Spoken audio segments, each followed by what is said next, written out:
আপনারা দেখছেন চারগাছ টিভি, মানুষের সেবায় নিয়োজিত। কসবা উপজেলার হাতুরাবাড়ি সরকারি প্রাথমিক বিদ্যালয়ের বার্ষিক ক্রীড়া প্রতিযোগিতার পুরস্কার বিতরণ, আলোচনা সভা ও মনোজ্ঞ সাংস্কৃতিক অনুষ্ঠান আজ বিদ্যালয়ের মাঠে অনুষ্ঠিত হয়েছে। বিদ্যালয় ম্যানেজিং কমিটির সভাপতি তরুণ সমাজসেবক নাহিদুর রহমান সৌরভের সভাপতিত্বে বিদ্যালয়ের সহকারী শিক্ষক সাইফুল ইসলামের পরিচালনায় স্বাগত বক্তব্য রাখেন বিদ্যালয়ের প্রধান শিক্ষক মোহাম্মদ শফিউল্লাহ। এ সময় উপস্থিত ছিলেন বিদ্যালয়ের সাবেক সভাপতি আলহাজ মোহাম্মদ শহীদুল হোসেন, আতাউর রহমান মেম্বার, সমাজসেবক সেলিম রেজা, ব্যবসায়ী হেলাল উদ্দিন কাজল, শফিকুল ইসলাম, রুস্তম আলী, জাহাঙ্গীর আলম মেম্বার, আবুল বাশার, ইয়াসমিন আক্তার, রাহিমা আক্তার সহ বিদ্যালয়ের শিক্ষক শিক্ষিকা, ছাত্রছাত্রী সহ গণ্যমান্য ব্যক্তিবর্গ উপস্থিত ছিলেন।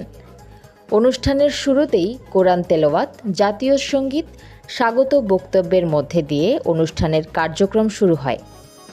কবিতা আবৃত্তি, সঙ্গীত, যেমন খুশি তেমন সাজো, সকল বিজয়ীদের মাঝে পুরস্কার বিতরণ, পরিশেষে সবার উপস্থিতিতে লটারির ড্র অনুষ্ঠিত হয়। আজকের অনুষ্ঠানের সভাপতি নাহিদুর রহমান সৌরভ বলেন, আজকের শিশুরাই আগামী দিনের ভবিষ্যৎ। তোমরা মানুষের মতো মানুষ হয়ে মা বাবার স্বপ্ন পূরণ করবে।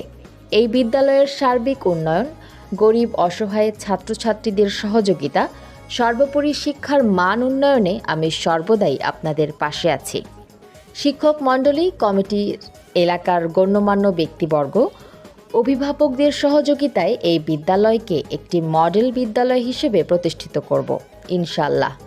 অনুষ্ঠানে অতিথিগণ বলেন, বিদ্যালয়ের শিক্ষার মান উন্নয়নের সবাইকে একসাথে কাজ করতে হবে।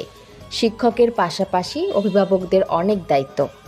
অভিভাবকরা যদি সন্তানের খেয়াল না রাখেন তাহলে সেই সন্তান কোনোদিন মানুষ হবে না।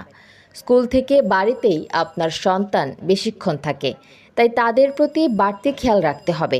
আজকে আমরা শিশুদের যেই প্রতিভা দেখলাম, দোয়া করি তারা ভবিষ্যতে ভালো মানুষ হয়ে পরিবার ও দেশের সেবা করবে। পরে সভাপতি ও বিশেষ অতিথিগণ বার্ষিক ক্রীড়া প্রতিযোগিতার সকল বিজয়ীদের মাঝে বিভিন্ন ধরনের পুরস্কার তুলে দেন। উজ্জ্বল হোসেন জীবনের তথ্যচিত্রে চারগাছ টিভি।